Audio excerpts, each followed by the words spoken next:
الشيطان الرجيم. بسم الله الرحمن الرحيم.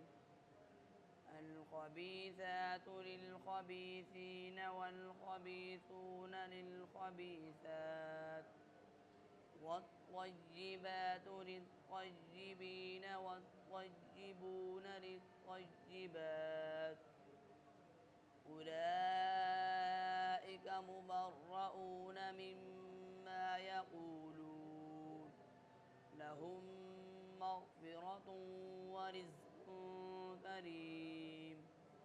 يا أيها الذين آمنوا لا تدخلوا بيوتا غير بيوتكم حتى تستأنسوا وتسلموا على أهلها ذلكم خير لكم لعلكم تذكرون. صدق الله العظيم.